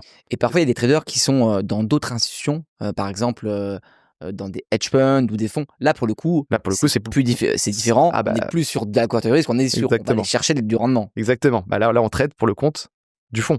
Donc finalement, même s'il y a des clients qui font évidemment qui placent leur cash dans le fond, en fait, c'est la vocation de ce fonds-là, de générer de l'argent, de générer du revenu et donc de spéculer. Donc après, il y a des stratégies, il y a des différentes stratégies, etc. pour mener à bien et prendre le moins de risques possible. Mais en général, effectivement, il y a des fonds quantitatifs, il y a différentes possibilités, différents fonds et différentes stratégies au sein des fonds qui existent un peu partout. Mais c'est vrai que là-dessus, moi c'est pas vraiment mon métier. Je peux pas non plus parler à la place d'un trader de hedge fund. Je peux pas non plus faire ça. Mais voilà, en tout cas, ce que je peux dire, c'est que sur la partie trading, c'est vraiment ça le métier, on va dire le métier principal. Le métier principal d'un trader. Maintenant, effectivement, il y a un troisième département, on va dire, un troisième métier, c'est la structuration, comme tu l'as dit. Donc, le structureur, ça s'applique vraiment aux produits structurés, du coup. C'est la personne qui, en général, est un ingénieur financier. Hein, c'est souvent ça la formation qu'il y a derrière, qui va construire vraiment le produit, qui va l'imaginer. Et donc pour ça, donc il y a toute une ingénierie financière derrière ce produit-là, et donc du coup qui va ensuite derrière se mettre en relation avec le trading pour exécuter du coup les différentes pattes optionnelles dont on a besoin pour finalement mener à bien ces stratégies qui est appliquée sur le produit. Et le structureur, il part pas de rien, il a aussi un cahier des charges parce qu'il répond finalement à un besoin spécifique. Il répond aux besoins spécifiques du client. Donc c'est vrai qu'il y a une interaction permanente entre ces trois métiers, donc le vendeur, la structuration, la vente, la structuration et le trading, pour mener à bien l'opération finale, qui est du coup le produit final, le produit fini pour le client. Donc chacun a un rôle essentiel à jouer là-dessus, parce que le sales a besoin de bien comprendre les besoins spécifiques du client pour être sûr que derrière c'est bien le bon cahier des charges qui est transmis à la structuration pour construire ce produit-là. Alors après, il y a des produits qui sont un peu standards. Voilà, si je prends l'exemple d'un autocall, c'est bon, maintenant, tout le monde, chaque banque sait faire un autocall. Je pense qu'il y a toutes les banques, toutes les grandes salles de marché savent pricer un Phoenix, un Athena. Et donc voilà, mais c'est juste une interaction permanente entre ces trois personnes. Donc ça c'est vraiment applicable à la banque. Au sein de TPI Cap, nous, justement, chez un broker, on n'aura que 2 de ces métiers. Donc on n'a pas de traders, mais on a des vendeurs et des structureurs. On a fait le choix, effectivement, assez fort de monter un département structuration au sein de l'équipe produits structurés, donc qui est représenté par Osnan Chota en tant que responsable de l'équipe. Qui a fait le podcast, donc si vous voulez, vous pouvez aller retrouver son podcast qui est disponible sur nos chaînes YouTube et Spotify. Voilà, exactement. On a une deuxième personne, qui est rattachée, donc Arthur, qui est arrivé maintenant il y a 2 ans dans ce département-là également. On a une troisième personne qui va arriver prochainement, et on a en plus une stagiaire, un stagiaire qui tourne tous les 6 mois, qui aide, qui vient aussi en backup justement de cette équipe pour renforcer, parce que c'est vrai qu'on a quand même pas mal de flux aujourd'hui. Donc ça permet de gérer, de nous aider à gérer toutes les demandes des sales, à envoyer aux clients notamment, et à agréger, parce que voilà, quand on interroge des banques sur un produit, on peut interroger 5 ou 6 banques différentes, voire plus parfois. Donc voilà, il faut quand même gérer tout ce flux et avoir une organisation assez carrée. Et donc voilà, on a fait ce choix fort, parce que justement, on pense que ce métier-là n'est pas dédié qu'à la banque. Nous, on veut vraiment, chez TPI Cap, avoir une marque à part entière. Certes, on n'est pas une banque. Donc, nous, on n'a pas de papier. Il n'y aura pas de papier émis. Présente globalement, TPI Cap et TPI Cap Solutions à l'intérieur du groupe. Voilà, je parle de TPI Cap Solutions, un département solutions de TPI Cap. TPI Cap, c'est vrai qu'on n'a pas présenté, mais TPI Cap, c'est le plus grand courtier mondial. Courtier et broker. Voilà, premier broker mondial, tout à fait, à l'échelle mondiale. Donc il y a un peu plus de 5000 personnes présentes dans un peu plus de 30 pays dans le monde, dont le métier à l'origine justement est de faire de l'interdealer brokerage, donc de l'IDB. Il y a quelques brokers comme ça dans le monde, hein, il y en a pas il y en a quelques-uns. On est acteur PSI, donc prestataire de services d'investissement. Et donc, notre métier à l'origine, c'était vraiment de l'apport de liquidité entre les contreparties éligibles, donc de banques ou de hedge funds, par exemple, donc justement des traders de banques et de hedge funds qui s'échangent des liquidités et dont TPI Cap fait l'intermédiaire sur chaque classe d'actifs qui peut être couverte au sein des marchés financiers. Et donc, il y a 6 ans, le groupe a souhaité vraiment se diversifier en montant ce desk solution, donc TPI Cap Solutions, qui propose des solutions d'investissement, donc des produits structurés, à destination de la clientèle entreprise institutionnelle et de la clientèle distribution, sur laquelle maintenant on a commencé vraiment à travailler il y a un peu plus de 2 ans. C'est assez récent finalement sur la distribution. À l'origine, c'était vraiment entreprise institutionnelle. Voilà, donc effectivement, nous, on a fait le choix fort d'avoir une ingénierie financière internalisée au sein de l'équipe. Ça, c'était le mot d'ordre. Et au sein de cette ingénierie financière, c'est vrai qu'il y a une grosse propension à créer de l'innovation. Donc, Rosnan, d'ailleurs, était responsable de l'innovation chez Crédit Agricole CIB avant de venir chez nous. Et lui, c'est vrai que c'est un peu son mot d'ordre et ce qui est plutôt aligné, parce que c'est vrai que les produits structurés, finalement, aujourd'hui, il y a beaucoup d'acteurs en France qui travaillent sur cette partie-là. Et donc, il y a des gros brokers comme nous, acteurs PSI. Donc, comme nous, il y a des plus petits brokers qui se montent en permanence, vraiment en permanence. C'est très difficile de pénétrer ce marché-là. C'est un marché ultra concurrentiel. Et donc, du coup, voilà, avec des acteurs qui sont implantés depuis plusieurs années, même pour nous, TPI Cap, vu qu'on est arrivé sur ce marché-là il y a finalement peu d'années, c'est pas évident. C'est pas évident. Voilà, il y a des acteurs qui sont là depuis de nombreuses années, mais on y arrive. On y arrive franchement bien. Donc justement, parce qu'on a une stratégie qui est de créer de l'innovation dans nos produits, d'avoir une approche différenciante. Et pour ça, on passe aussi par notre recherche interne chez TPI Cap, sur lesquelles qu'on peut proposer à nos clients et sur lesquels en fait on propose nos solutions.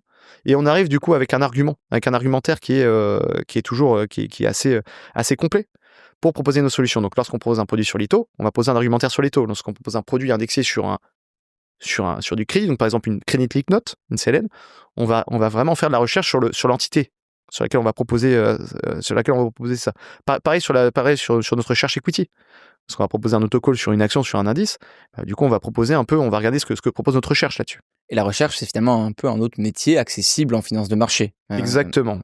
C'est un métier qui est accessible en finance de marché, sur lesquels en fait on va faire des analyses sur les sous-jacents. Donc vraiment de la recherche sur... C'est super lié à la macroéconomie. Exactement. Exactement, voilà, c'est vraiment lié à la macroéconomie. Alors on peut faire de la recherche macro, de la recherche micro justement. Aussi, bien sûr. Et donc voilà, ça c'est un autre métier. C'est un peu la matière première en fait qui va servir ensuite qui va nourrir, c'est un peu le papier qui va nourrir, voilà, exactement, qui va nourrir les équipes de la salle de marché.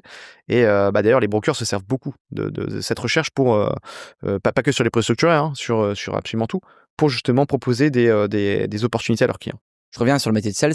Quels sont les horaires typiques d'un sales, ou plus globalement, à quoi faut-il s'attendre en termes de rythme et d'équilibre entre la vie professionnelle et la vie personnelle dans ces métiers? Alors d'abord celui de sales, et puis les autres aussi de la salle de marché. Ouais, ça c'est vraiment une très bonne question. C'est que j'ai tendance à dire que pour le coup, au niveau horaire, j'ai différencié la partie finance, c'est ce que je fais souvent.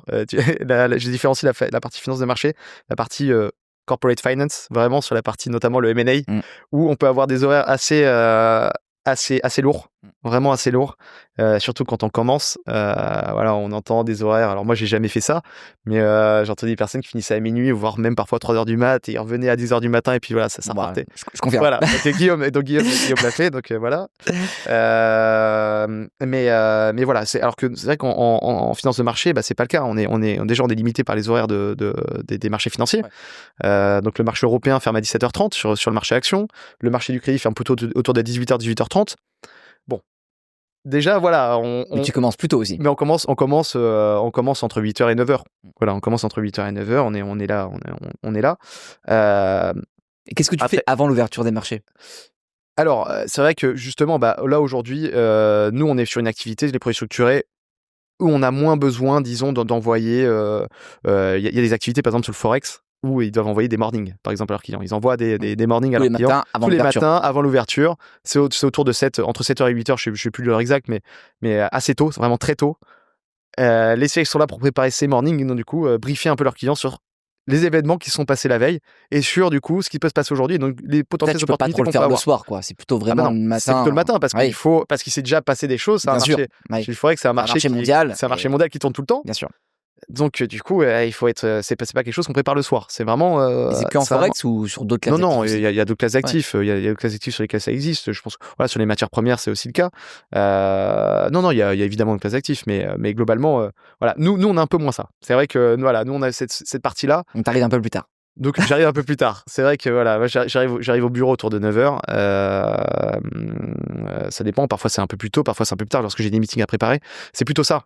En fait, c'est lorsque je dois préparer des meetings, nous, on est moins sur du flux que d'autres produits. Les produits structurés, c'est vraiment du produit de placement de long terme.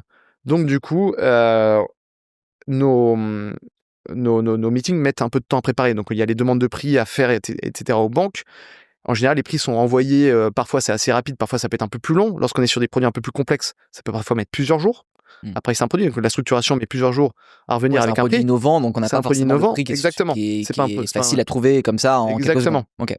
Faut le pricer. Voilà, Faut c'est le le pricing. pricer. Il faut le pricer. Donc du coup, voilà, et ça, c'est tout le travail avec nos structurations qui, justement, où nous, on essaie vraiment de venir avec des idées qu'on emmène aux banques aussi. Là, on essaie de venir avec des idées et puis on demande les prix aux banques. On n'attend pas que les banques nous posent des produits. Donc c'est ça aussi la particularité. C'est pour ça que ça peut prendre un peu plus de temps. Nos départements structuration sert à ça. Donc à être différenciant là-dessus. Parce que voilà, si on fait juste de l'intermédiation classique, pour nous, c'est moins intéressant aussi. Et donc du coup, voilà, c'est des horaires en fait plutôt normaux. En réalité, c'est plus que l'intensité de la journée, par contre, peut être parfois assez violente. Moi, c'est ce que j'aime, justement. Je pense que c'est ma personnalité. Je me vois pas du tout dans un job où j'ai des horaires à rallonge, mais en même temps, j'ai des pauses de 2-3 heures. Non. Et ce qui peut arriver parfois en banque d'affaires. Ce qui peut arriver, voilà, exactement. En particulier en tant que junior, quand il y a des rendez-vous, que le partenaire revient avec une charge de travail, mais qu'il n'a pas forcément avant, et ça peut arriver plus tard le soir. Ouais, voilà, exactement. Et il faut s'adapter. Moi, ça me correspond pas. Moi, j'aime bien effectivement bien travailler la journée, que ça passe vite et que ça soit intense. Et ça pour le coup, c'est vraiment dans tous les métiers de salle, hein, en front office, c'est vraiment ce qui marque la vie d'une salle de marché. Une salle de marché, c'est vrai que voilà, même chez TPI Cap, hein, chez TPI Cap, on est à Paris, c'est même pas le siège est à Londres où il y a 3000 personnes dans la salle. Nous, à Paris, on est à peu près 200, 300, et on est à peu près 150 brokers. Et là, dans dans la salle, nous, on est pré-structure, on est à peu près 100, petite centaine. Et ben, il y a du bruit. Il y a du bruit dans la salle. C'est dynamique. En plus, il y a quelques Anglais dans la salle en plus, que du coup, le TPI Cap est un groupe anglais. Il y a des Anglais qui sont venus après le Brexit. Voilà, il y a de l'ambiance. Ça gueule en anglais, c'est assez Jusqu'à la c'est fermeture assez des marrant. marchés, quoi. Jusqu'à la fermeture des marchés, c'est ça. Ça dépend aussi après de si jamais le marché peut s'exciter aussi parfois certains jours lorsqu'il se passe ça, lorsqu'il se passe des choses. Par exemple, c'était le cas lors du Liberation Day il y a quelques mois. Voilà, forcément, ça crée de l'intensité. Ça crée un environnement assez dynamique. Et ça, en fait, c'est quelque chose qu'on ressent vraiment au quotidien. Ça rythme la vie d'un broker. Tous ces événements de marché là. C'est important pour nous. Ça crée des opportunités. Nous, on se creuse les méninges, du coup, directement, on se dit, OK, qu'est-ce qu'on peut proposer à nos clients? Là, il s'est passé quelque chose. Les marchés equity ont beaucoup baissé. C'est le moment d'entrer. En fait, voilà, et donc là, c'est le moment où on doit réagir rapidement pour venir avec solution à nos clients, en sachant qu'on a des concurrents qui vont faire la même chose. Et on doit faire vite, parce que du coup, on doit faire vite pour être le premier à proposer, bien sûr. et aussi à proposer des produits un peu différenciants. Venir avec, voilà. Et donc là, c'est là où on se dit... Il faut de la réactivité. La réactivité, évidemment, le plus important aussi, quelque chose qui est très important au sein du structuré, c'est le sous-jacent sur lequel on va s'indexer. Parce que même si on a un payoff qui est intéressant, si finalement on est sur une action qui est, on va dire, pas top, bon bah finalement on perd l'intérêt du produit. Ce qui compte, c'est le sous-jacent. Et donc, on construit le payoff autour du sous-jacent et pas l'inverse. Si on pense que le sous-jacent va beaucoup augmenter, bon bah ça peut être intéressant à ce moment-là de créer un produit de participation sur lequel on va pouvoir s'indexer à la participation sur le sous-jacent et ne pas être capé. Parce que sur un autocall, par exemple, on sait qu'on peut tirer un rendement de 7, 8, 9, 10% par an, mais finalement on est capé parce qu'on sait que ce rendement-là, on n'ira pas au-dessus. C'est 8% par an, point. Peu importe ce qui se passe. Qui sont déjà bien d'ailleurs. Ce qui est déjà bien. mais si l'action monte de 200%, bon bah, les 8%, finalement, c'est pas si intéressant comparé à ce qu'on aurait pu avoir avec un produit de participation. C'est ça que je veux dire. Clairement. C'est que finalement, voilà, donc on se base sur notre perspective, sur notre vision qu'on a sur le sous-jacent pour proposer un produit qui est adapté à ça. Et côté salaire, c'est quoi la rémunération d'un sales junior, donc on sort de l'école, et comment ça évolue avec le temps, et quand on est après 4-5 ans d'expérience comme toi, on arrive à gagner combien en termes de fixe et en termes de bonus aussi? Alors, du coup, ça va être un peu différent entre les banques et le brokerage. Pour le coup, en fait, en produit structuré, les salaires d'entrée en général ont tendance à augmenter dans tous les cas. Je dirais que le salaire de junior aujourd'hui, on est autour de 60-70 000 euros en banque. Chez un broker, ça peut être un peu moins, mais Sur la partie fixe. sur la partie fixe évidemment. Chez un broker, voilà, on est entre 50 et 60 000 en général. Après, il y a junior plus, voilà, ça dépend. Ouais. Si on travaille bien, si le chiffre rentre, ça augmente très vite. Voilà, ça augmente vite. De toute façon, il y a la partie variable ici qui Quand tu dis si le présente. chiffre rentre, c'est par rapport au PNL, quoi. C'est par rapport au PNL. Au chiffre Voilà, d'affaires en fait du vendeur. par rapport au chiffre d'affaires du vendeur, que ce soit en banque ou chez un broker, ça augmente vite. Chez un broker, voilà, on a cette partie variable où en général on touche une commission sur notre chiffre, un certain pourcentage du chiffre d'affaires qu'on a généré pendant l'année. Bon, si on a fait 1 million de chiffre d'affaires sur une année et qu'on a une commission en général c'est entre 25 et 30 en général, ça dépend, ça peut être un peu moins, ça peut être plus dans certains brokers. Là, si on a fait 1 million de chiffres, on touche 250 000 euros. Voilà, c'est aussi simple que ça. Sur le variable. Et t'as le fixe aussi. Alors, du coup, non, en général, ça inclut le fixe. En général, ça inclut le fixe. Donc, du coup, si on a un fixe à 100 000 euros, dans ce cas-là, on touchera un variable de 150 000 euros. Voilà. Globalement, c'est ça. Si on a un fixe à 100 on touchera 130. Ouais, donc en général, c'est ça. C'est inclus des le fixe. salaires confortables C'est des salaires au confortables. départ qui évoluent relativement vite. Et aussi, mais ce qu'il faut retenir, c'est que c'est la partie variable qui peut justement C'est la partie faire, variable. entre guillemets, un peu exploser la rémunération. Exactement. Ouais. Puis après, au bout d'un moment, voilà, si une fois qu'on a un portefeuille qui tourne bien, on peut être à l'aise de demander un fixe parce que finalement, le salaire fixe, c'est quand même une charge pour l'employeur. Donc, si, imaginons, il y a une année de moins bien, potentiellement, c'est quand même les plus gros salaires qui peuvent poser problème, forcément. Parce que voilà, il faut quand même payer des salaires qui sont, d'autant plus en France, avec des charges qui sont assez élevées. Voilà, faut bien mesurer justement ce salaire-là, ce rapport-là entre le fixe et, enfin voilà, il faut faire attention à ça. En banque, je dirais que ça dépend aussi de la banque dans laquelle on va. Il y a des banques qui vont mieux payer que d'autres. Lorsqu'on va dans une banque américaine ou une banque anglo-saxonne, en règle générale, on aura des salaires plus élevés qu'en banque française. Pareil pour les bonus. En revanche, on aura un risque qui est aussi plus élevé. C'est vrai que voilà, en banque française, comme je disais tout à l'heure, il y a quand même, ça peut être plus facile de faire du business à la base dans une banque américaine ou une banque anglo-saxonne. Quand on est en France, ça peut être un peu plus compliqué. Tout dépend aussi de la typologie sur laquelle on opère, etc. Donc voilà, vraiment, pour moi, c'est vraiment en général, plus le risque est élevé, plus du coup la rémunération peut être élevée également. Donc c'est ça. Et là, chez un broker, effectivement, en général, c'est un métier sur lequel il y a beaucoup de risques parce qu'on part de zéro. Si ça ne marche pas, la boîte va pas nous laisser des années. Hein. Il y a eu, je pense qu'il y a de nombreux brokers qui partent dès leur première année parce que finalement ils se rendent compte qu'ils sont pas faits pour ça, que c'est pas, que ça va pas marcher. Donc la boîte tout simplement leur demande de partir. Donc c'est même pas, voilà, il y a de nombreux cas de figure comme ça. Ouais, il y a une chance, il y a pas beaucoup de chance et on laisse pas des chances infinies. Donc il faut être performant rapidement. Donc c'est un risque élevé. Donc forcément pour ça, il y a des rémunérations qui sont élevées. Voilà, en termes de fixe ou de variable. J'enchaîne avec la troisième partie du podcast consacrée au recrutement en finance de marché, en particulier en sales. D'abord, quels sont les profils recherchés par les équipes sales aujourd'hui? Je pense que ouais, c'est des profils. Les profils ont changé pas mal au cours des années. Justement, je pense que le premier truc qui a pas mal évolué, c'est sur la partie technique. Je pense qu'il y a un peu le cliché du sales à la base qui était surtout chez un broker où c'était un peu l'énorme flambe et le côté un peu gras, un peu beauf du broker. Je pense que c'est beaucoup moins le cas aujourd'hui, beaucoup moins. Tu demandais les clichés, les clichés qui peuvent encore exister, c'est vrai que celui-là en fait partie. Je dis pas que ça n'existe pas, honnêtement, je dis pas que ça n'existe pas, mais je pense que c'est beaucoup moins le cas. On va demander à des personnes d'être beaucoup plus techniques dans leur approche parce que simplement il y a une concurrence justement qui est plus ardue. Et donc du coup on demande d'être aussi plus professionnel dans ce qu'on propose à nos clients, donc avoir des compétences techniques forcément plus élevées. Pas la technique après, mais juste pour les parcours. Toi, tu as fait une école de commerce. Il y a souvent un peu une légende qui circule et qui dit que c'est plutôt les profils ingénieurs qui vont en finance de marché. C'est pas forcément vrai parce qu'il y a beaucoup de profils commerciaux qui travaillent dans les banques, dans les brokers, enfin en finance de marché.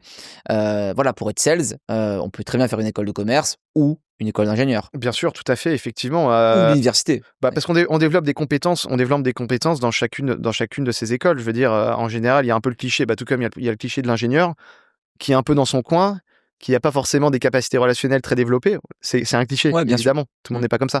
Mais je veux dire, à la base, on a des capacités, et puis il y a des choses qu'on acquiert durant notre expérience également. Je pense que c'est comme ça pour tout le monde. Il y a des choses qu'on apprend et sur lesquelles on est plus à l'aise. Et ben, un ingénieur sera peut-être très bon techniquement, il sera peut-être un peu moins bon en capacité relationnelle et dans l'écoute du client, mais finalement, en travaillant là-dessus, en cours de son expérience, il va s'améliorer. C'est pareil pour un sales. Un sales peut être moins bon techniquement à la base qu'un ingénieur, forcément, il a pas fait des études aussi approfondies là-dessus. En revanche, c'est des choses qu'on acquiert aussi pendant nos expériences. Et à côté, voilà, on travaille sur ça, sur bien comprendre la partie technique des produits, comment ça marche, etc. Donc pour moi, voilà, il faut être capable de maîtriser un peu tous ces aspects. C'est un bon vendeur et quelqu'un qui maîtrise du coup, qui sait s'adapter. Ça c'est le point qui est très important, l'adaptabilité à son client, parce qu'on peut parler, on peut avoir des clients plus ou moins difficiles. Et donc voilà, faut pas se laisser surprendre là-dessus, pas se laisser miner, parce qu'il y a des choses sur lesquelles on peut se faire avoir. Il y a des clients qui ont des caractères assez forts. Et bah, il faut savoir aussi bien maîtriser cela et pas se laisser bouffer. Donc la partie voilà, ça c'est la partie adaptabilité. La partie technique, du coup, il faut savoir, voilà, ce que je disais, hein, qu'il faut savoir aussi bien maîtriser. Et la partie du coup voilà, purement commerciale, donc vraiment être très clair dans ses propos, avoir des propos construits, etc. Ça aussi, notre discours évolue aussi en cours avec nos expériences. C'est-à-dire que je me souviens, moi, quand j'ai commencé chez TPI Cap, j'ai pas du tout le même. Voilà, mes présentations sont bien plus construites aujourd'hui qu'avant. Donc c'est normal. J'étais quand même plus junior à l'époque. C'était il y a 3 ans. Maintenant, à force de faire des rendez-vous, à force de faire des meetings, forcément, je suis aussi beaucoup plus à l'aise aujourd'hui dans cet exercice. Et voilà. Donc je pense que tout s'apprend. Il faut juste aussi en avoir l'envie, montrer la motivation. Voilà, et après et passer le pas. Voilà, je pense que ça c'est aussi quelque chose de très important, c'est passer le pas. Ça peut arriver d'avoir peur effectivement et de se laisser bloquer, du coup de pas oser. Faut laisser ça, voilà, ne pas se dire que finalement c'est ne pas avoir honte, finalement se dire ah bah non, je veux pas y aller parce que finalement j'ai peur de me planter. Non, faut y aller. Voilà. Alors, si on veut y aller, commencer sa carrière en tant que sales, quels sont les stages qu'on doit mettre sur le CV Ouais.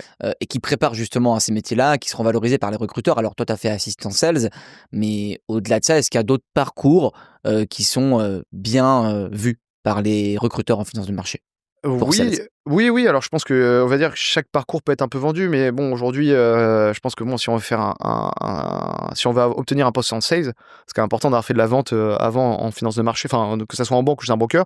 C'est vrai que ce que je conseille régulièrement, c'est d'abord de commencer par des stages en banque, ce que j'ai fait à titre personnel, et parce que justement, ça permet de voir tout l'environnement d'une salle de marché. Donc on a la partie structuration, trading, vente, on a la partie aussi middle. Voilà. Il y a 2 acteurs que le trading, la vente et la structuration. Il y a la partie middle back office également, avec qui on sera amené à travailler évidemment pour tout ce qui est booking de trade, confirmation, Ça peut etc. être des bons premiers stages. C'est des très bons, voilà, c'est très bons premiers stages. Je conseille toujours de commencer en banque parce qu'on voit vraiment tout cet environnement. Ça veut pas dire qu'aprais je conseille d'y rester. Moi, j'ai même fait le choix de partir chez un broker. Ça a été le choix cornélien d'ailleurs. Ça a été très dur de savoir ce que je voulais vraiment, si vraiment, voilà, je voulais partir ou pas, parce que j'avais vraiment ces 2 opportunités, la banque ou le brokerage, et je me suis posé beaucoup de questions. Puis à un moment, je me suis dit, moi, c'est vraiment l'envie. Je me suis dit, c'est ça qui a fait la différence. Je me suis dit, en fait, si je le fais pas, je vais regretter. Donc vraiment, c'est là où je me suis dit, bah non, du coup, il faut que j'y aille. Il faut que je le fasse. Et voilà, mais ça je conseille vraiment de commencer par de la banque. Et ensuite, voilà, potentiellement, il faut faire un stage chez un broker. Si effectivement on se rend compte que la banque, c'est un peu moins fait pour soi, on peut faire les 2. On peut faire un stage chez un broker, etc. aussi, ou commencer par un stage chez un broker et aller en banque après. Mais c'est juste que je pense que je conseille toujours de faire de la banque pour pouvoir voir vraiment cet environnement-là. Et chez un broker aussi, c'est très bien parce que ça permet de voir aussi si finalement on est fait ou pas pour venir chez un broker, où ça va être aussi un rythme un peu différent, et on va être un peu plus autonome. On va être un peu plus livré à nous-mêmes forcément, mais si on a une équipe pour nous accompagner, on a une structuration, on a une équipe de vente pour nous accompagner, des personnes plus seniors qui vont aider. Je veux dire, si les calls vont pas se faire tout seul, la personne qui est embauchée en vente chez un broker, elle doit faire ses calls et appeler le client et passer le pas toute seule. Donc voilà, c'est ça aussi qui est... Quels sont tes conseils pour optimiser sa candidature? En gros, pour obtenir un entretien. Il y a le CV, la démotivation, il y a du networking aussi qu'on peut faire. Ouais. Voilà, toi, comment tu as fait et est-ce que ça a marché et qu'est-ce que tu conseilles aujourd'hui à un étudiant qui veut faire ça? Ouais, alors effectivement, c'est une très bonne question. C'est la partie la plus importante, je pense, parce que d'autant plus aujourd'hui où je me rends compte qu'il y a énormément de personnes qui galèrent à trouver des stages. Je reçois beaucoup de messages sur LinkedIn de personnes qui demandent des conseils, qui demandent si on a un poste, et cetera. Bah, malheureusement, on peut pas servir tout le monde, c'est impossible et donc du coup, ça demande effectivement, d'être encore meilleur parce que pour faire la différence et donc comment on fait? Comment on fait cette différence justement? Ça passe par déjà être un peu original parce que je veux dire les mails envoyés avec, «Bonjour, je souhaite intégrer un stage chez vous parce que, fort de» enfin voilà, le Ouais, discours un peu construit, un peu basique, vraiment, je souhaite intégrer, avec l'expérience que vous avez sur les marchés financiers et cetera, le truc un peu bateau. Bon, ça nous chauffe pas non plus, ça convainc pas non plus vraiment donc ce qu'il faut faire, c'est montrer vraiment ce que je vais dire à un étudiant, c'est montrer vraiment qui il est. Donc ça passe évidemment pas que par des mails, ça passe par du networking. Voilà, comme tu disais, il faut aller à des événements, il faut parler à des gens, aller les rencontrer, proposer des dîners, des déjeuners, et cetera. Il faut un peu se pousser. Voilà, il faut se pousser. Ça, c'est hyper important parce que ça va permettre de se mettre à l'aise et de vraiment aussi comprendre qui on est, ce qu'on recherche, parce que c'est en parlant avec des personnes qui ont ces expériences-là, que qu'on ça va vous permettre, vous les étudiants, de vous aiguiller, vraiment et de savoir vraiment ce que vous recherchez. Avec bien sûr les stages que vous allez faire, hein. Ça peut arriver de trouver un stage, de faire un stage qui va pas forcément vous plaire au début. C'est le but d'un stage, hein, on n'est pas bloqué à vie, là-dedans. Par contre, du coup, il faut réagir et savoir évidemment: «OK, bah, du coup, si jamais je suis pas fait pour ça, peut-être que du coup, je vais regarder plutôt tel secteur, tel métier». Voilà, ça peut arriver, nous, on a des personnes qui ont commencé par des stages en trading, qui ont finalement été voilà, vous voulez un peu plus de relations clients, donc sont venus en vente et inversement. Et inversement, il y a des personnes qui disaient: «Bah, ouais, finalement, la vente, moi, je préfère la partie un peu plus, trader, la partie un peu plus, technique là-dessus». Donc, voilà, la partie un peu plus maths financière également. Donc voilà, c'est possible. Mais pour ça, en fait, ça demande vraiment d'aller se confronter à la réalité du terrain qui est pas du tout, en fait, LinkedIn pur, envoi de mail et voilà. Évidemment, on se sert de ces outils-là, donc des plateformes que vous avez dans vos écoles. Servez-vous-en à fond, postulez à fond, vraiment, il faut postuler à fond, mais il faut aussi vous ayez du feedback pour pouvoir vous améliorer en entretien, mais aussi surtout sur la manière de démarcher. Parce que c'est ça, on reçoit trop de mails bateaux, vraiment beaucoup trop, où mais il faut qu'on finalement on n'a arrive un pas peu à envie. personnaliser, Voilà, c'est l'approche ça. et notamment en ayant L'appro rencontré les professionnels, lors d'événements ou autres. bah, sur C'est mais on surtout remarque vraiment des points. bah, surtout, c'est comme ça qu'on obtient les entretiens. En réalité, quand, entre recevoir un mail et surtout et aller parler quelqu'un à une soirée ou à un cocktail, enfin je sais pas, je donne un truc comme ça. C'est vrai, on a plus de chances d'obtenir, Évidemment. un entretien comme ça, surtout si on a sympathisé vraiment avec la personne, qu'il y a un vrai échange. Bon, bah, là, ça marque les esprits. On se dit: «Bah oui, telle personne, je vais la recevoir en entretien, j'ai envie de la voir». Alors justement, l'entretien, tu me disais qu'il y avait une partie technique qui était plus importante qu'avant. C'est quoi le partage entre le fit et la technique? Et qu'est-ce que toi tu valorises particulièrement, pendant l'entretien? Je dirais que c'est assez équilibré finalement, là-dessus parce que, l'un va pas sans l'autre, entre les feats et la technique. C'est hyper important de maîtriser les 2. Vraiment, enfin de maîtriser, je veux dire, quand je dis maîtriser, c'est plutôt il faut rester le plus naturel possible et le plus détendu possible pendant son entretien. Parce que Ce qui est pas finalement évident, bah, mais ouais, mais c'est pas évident, je sais, je sais parce que voilà, je suis passé par là aussi, hein, mais il faut pas se laisser déstabiliser, en fait, finalement, par en fait, la personne en face ne veut pas forcément piéger. C'est pas ça l'idée, on veut pas forcément piéger. On veut juste voir vraiment si finalement vous êtes en capacité de réagir, oui, certes, en période un peu de stress, parce qu'il va y avoir des moments où il va se passer beaucoup, beaucoup de choses. Il faut savoir, du coup, rester organisé, s'adapter. Donc évidemment, bon, s'il y a pas les connaissances techniques de base, ça va poser problème forcément, mmh, voilà. Mais il y a pas que ça. on en parlait tout à l'heure avec les quelques questions Quelques questions que tu pu techniques. mentionner comme exemple. Bah, Voilà. c'est ça, parce qu'en fait, on peut pas passer trop de temps à former la personne non plus. On est un peu dans le jus. Donc l'idée, c'est forcément, on va privilégier une personne qui maîtrise déjà quand même un minimum les produits. On ne demande pas non plus une connaissance maximale. Voilà, c'est pas ça. Connaissance des notions Une connaissance des fondamentales notions, de base, voilà. On exactement. vous renvoie encore une fois vers, Vers, la formation TrainingView, vers la formation Training qui est très bien pour ça. voilà, ben, clairement, dont l'objectif est vraiment celui-ci, de vous donner toutes les clés pour réussir cette partie-là en entretien. Le reste aussi, mais en particulier la partie technique. Exactement, ouais. Là, pour le coup, vous avez vraiment toutes les questions à la fois sur les structurés, mais même sur les options. Savoir, voilà, toutes les Mmh. paramètres d'une option, etc. Il y a vraiment tout ce qu'il faut dans l'information. Donc, faut vraiment ne pas hésiter à y aller. C'est d'une aide énorme. Mais après, il y a pas que ça. Du coup, il y a la partie aussi fit, Mmh. effectivement, où on va apprendre à cerner la personne, à la connaître. Qu'est-ce que tu aimes Et bien on va toi, voir. du coup, chez un candidat? Un candidat, j'aime bien quand il est en fait, j'aime pas trop les personnes coincées, c'est vrai.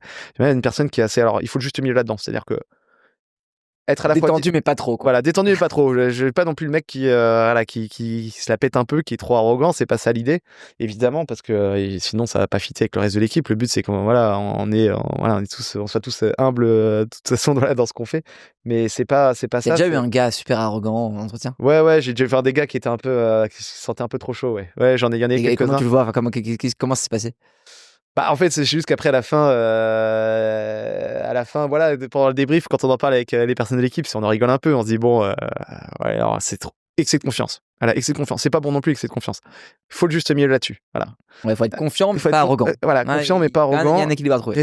Savoir rester discret aussi, voilà, au bon moment. Et ça, je pense que du coup, en plus de ça, en fait, après, avec ses clients, je pense que ça passe mieux. Ça passe mieux parce que le client va, quand on fait trop vendeur, trop, voilà, ça peut être louche. Pas être trop forceur, quoi. Ça peut être louche. Voilà, ça peut être un peu louche. Donc, faut trouver le juste milieu là-dedans entre être, montrer que voilà, on est présent, on est quand même confiant dans ce qu'on propose, etc. Parce que l'inverse ne fonctionne pas du tout non plus. Pour le coup, je préfère limite quelqu'un en excès de confiance que quelqu'un qui s'efface beaucoup trop.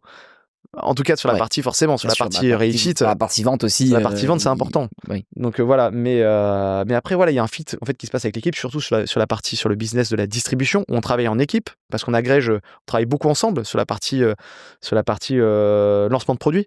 Donc si jamais on n'arrive pas à travailler ensemble, c'est pas possible. Voilà, c'est juste pas possible. Faut vraiment trouver un terrain d'entente. On n'a pas besoin forcément d'être super potes, c'est pas ça l'idée, mais par contre voilà, il y a quand même il y a quand même des choses de base. Et donc du coup, ouais, c'est vrai que le fit est important même, voilà, le fait de venir au travail tous les jours en se disant: «Bah, je m'entends bien avec mes collègues et finalement c'est cool, on rigole quand même», parce que c'est important, je pense aussi dans notre métier. Faut pas voir ça comme un métier où c'est chiant. Vraiment pas, on rigole, il se passe des choses, et il y a des journées où franchement on rigole beaucoup avec l'équipe. Bah, surtout quand ça se passe bien. C'est vrai qu'il y a des journées quand il y a des jours où ça se passe moins bien, on rigole moins forcément. Mais c'est voilà, notre métier est vraiment rythmé comme ça. Et donc du coup, c'est important d'avoir aussi cette chose-là parce que, sinon, bah, je veux dire, quel est l'intérêt? Si jamais c'est pour venir au boulot tous les jours, un peu avec, je dirais pas avec la boule au ventre, mais un peu avec le côté en mode: «Ouais, finalement avec mes collègues, bon, c'est pas fun», je vois pas trop l'intérêt. Voilà. En tout cas, nous, c'est vrai que chez TP Cap, on est un peu comme ça et finalement, on essaie de recruter aussi nos profils, avec un fit, avec une part du fit qui est assez importante. Après quelques années en sales, quels sont les exits possibles ou les évolutions, potentielles? Bah, après, en fait, je pense que, au sein d'une boîte, voilà, on peut évoluer effectivement, bah, un sales peut devenir déjà responsable d'une équipe, d'une partie de l'équipe ou même de l'équipe vente, que ça soit en banque, que ça soit chez un broker. Il y a des départements de toute façon, voilà, a priori, plus on est gros, plus potentiellement il y a des évolutions au sein de la boîte qui sont possibles. Par exemple, chez nous, bah, voilà, c'est ça, on peut devenir responsable de la partie vente du département solutions. On peut même devenir responsable potentiellement du département d'une année à un autre, hein, je sais pas, enfin voilà, par exemple, c'est aussi possible. Et même à terme, je dis ça comme ça, mais potentiellement chez TPI Cap, voilà, on a quelqu'un qui chapeaute même qui est responsable de toute la salle de marché, que ce soit à Paris ou même mondial. Bon bah voilà, si on est assez bon et si on a assez d'ambition, peut-être que voilà, on peut le faire. Je pense que ça fait partie des évolutions possibles.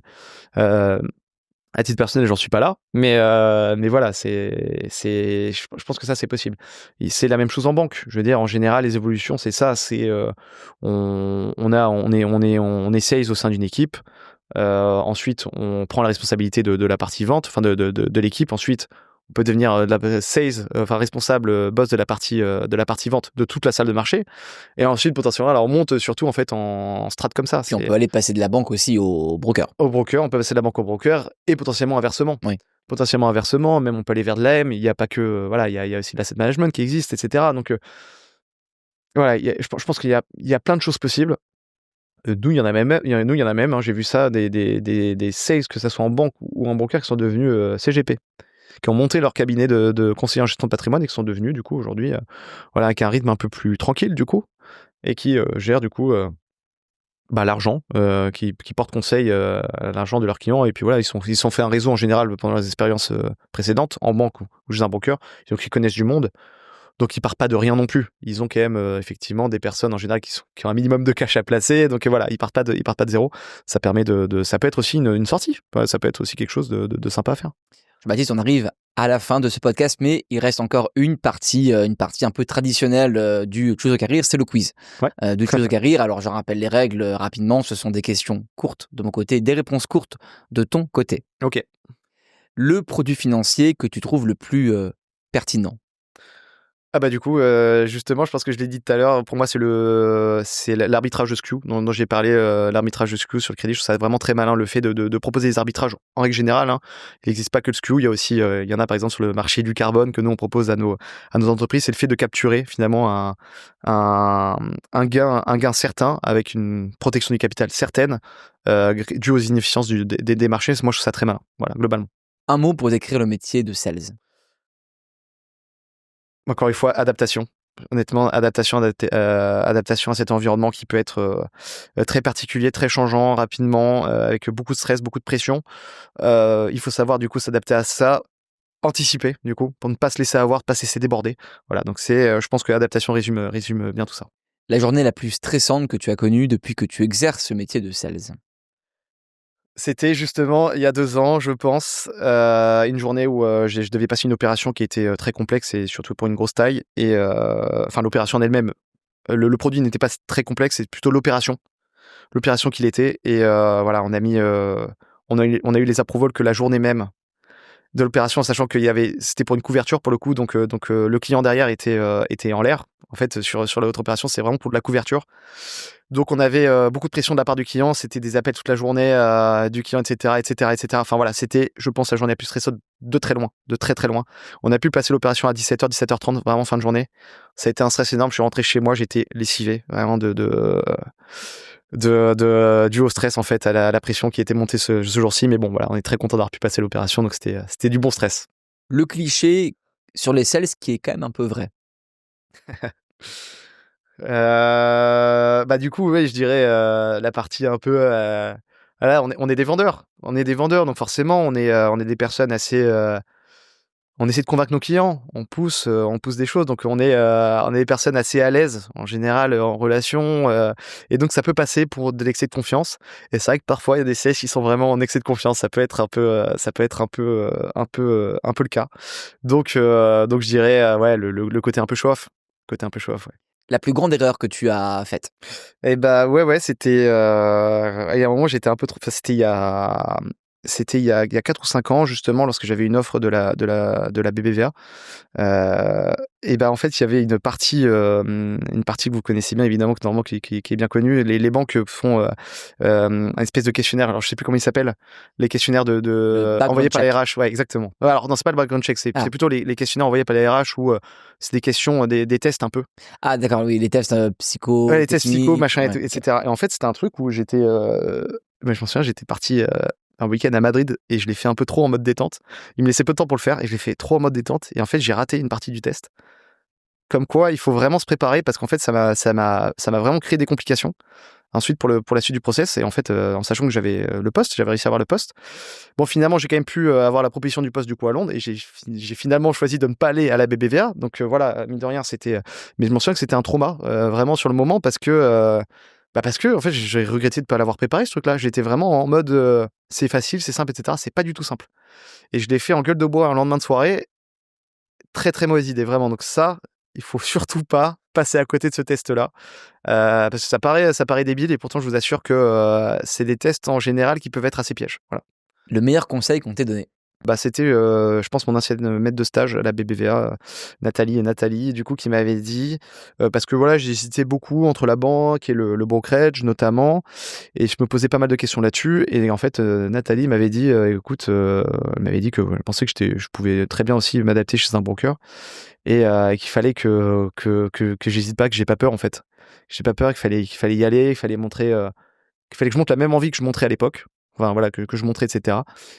et ça passerait. Et vraiment, il fallait pas, voilà, que ça passerait, que j'allais m'adapter. Et donc du coup, c'est aussi ça. J'ai beaucoup écouté ça en fait. Je me suis beaucoup rappelé ça lorsque j'ai eu ce choix à faire, parce que ça, c'était finalement pendant mon stage de fin d'études, c'était en 2018. C'était il y a longtemps, et j'ai eu cette proposition de poste. Du coup, c'était 2021-2022 où j'ai dû faire ce 2021 où j'ai dû faire ce choix-là.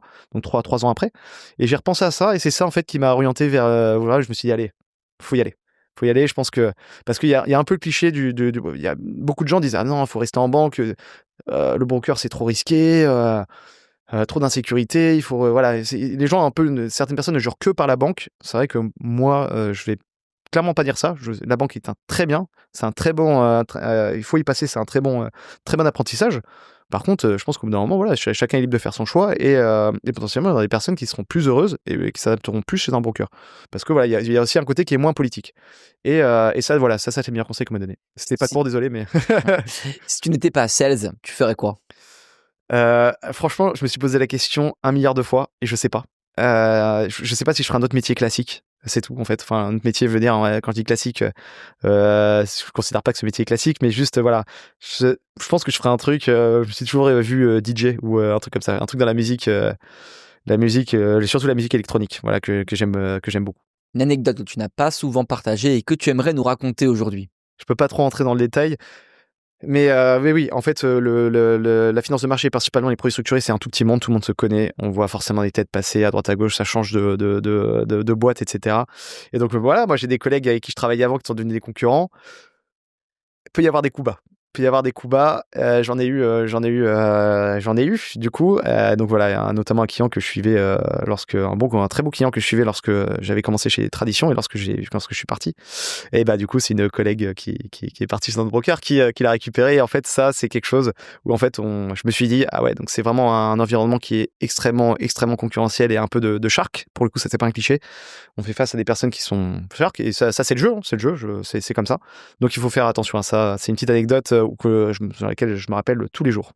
Le conseil que tu donnerais au jeune Jean-Baptiste Vienne qui étudiait à Neoma dans les années 2010? Se donner à fond sur le côté, pas hésiter à s'écouter en fait et à se dire ok, se poser la question sur quoi je suis fait. Enfin voilà, moi à l'époque c'est vrai que voilà, forcément je savais pas ce que je voulais faire, pas du tout. Et donc du coup voilà, c'est vrai que mon parcours s'est fait un peu en suivant un certain chemin, et je pense que je me suis écouté en fait. À un moment je me suis un peu écouté, je me suis un peu laissé porter, et je me suis dit voilà, je me suis un peu orienté. Finalement j'ai trouvé très rapidement ma voie, et je me suis laissé porter aussi, et donc du coup voilà, c'est ça, c'est vraiment ça, c'est vraiment se laisser porter par des personnes qui sont plus expérimentées. Si parfois on n'est pas d'accord, ça peut arriver. Moi j'ai eu des personnes avec qui étaient plus expérimentées, qui étaient plus âgées que moi et avec qui j'étais pas d'accord. Bah je me pose la question plusieurs fois avant de savoir si oui ou non, et j'essaie de parler à d'autres personnes avant de savoir si oui ou non, avant de me faire mon propre avis. Et en fait c'est ça, c'est vraiment pas hésiter à se challenger pour faire son avis. Donc se challenger à fond et y aller quoi, vraiment y aller sans hésiter. Merci Jean-Baptiste. Merci à toi, merci Guillaume. Merci d'avoir suivi ce podcast. Je vous donne rendez-vous pour un prochain épisode du Choose Your Career.